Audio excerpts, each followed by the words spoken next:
अब बात आती है, सवाल ये कि कहीं न कहीं जब मीडिया के जरिए वार्तालाप होती है या एक दूसरे के ऊपर आरोप और प्रत्यारोप लगाए जाते हैं, तो मगर यहाँ पर चर्चा में रहने वाले हनुमान बेनीवाल और उनके समर्थन, जो कि कई बार गाली गलौज भी कर चुके हैं कई लोगों को, उनके द्वारा राष्ट्रीय प्रवक्ता और प्रदेश प्रभारी को गालियां दी जाती है। मैं आपको बोलना चाहूँगा इसी बहुत अच्छी बात प्रकरण आपने बोली कि हनुमान बेनीवाल का जिक्र किया।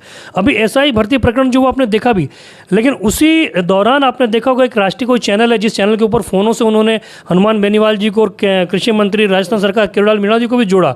उसके अंदर आप देखिए हनुमान बेनीवाल की भाषा क्या थी।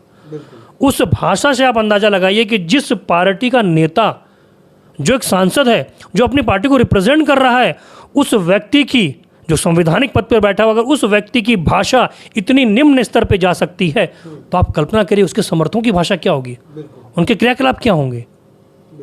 ऐसे लोगों को तो सलाखों के पीछे होना चाहिए।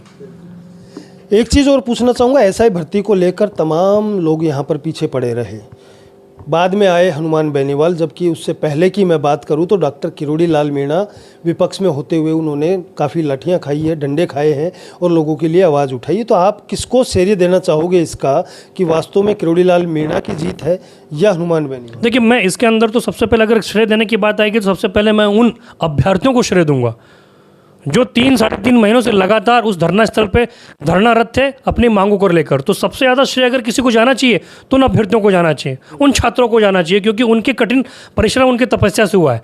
और जहाँ तक दोनों नेताओं की बात आती है तो मैं समझता हूँ कि इसके अंदर किरोड़ीलाल मीणा जी को श्रेय देना चाहिए, क्योंकि जब भर्ती प्रक्रिया 2022 की थी उस समय से लेकर ये उसके अगेंस्ट चल रहे थे। उस समय हनुमान बेनीवाल नागौर के किसी बिल में जाकर छुप कर बैठा हुआ था, दुबक कर बैठा हुआ था, क्योंकि उस समय उसको कांग्रेस की जरूरत थी।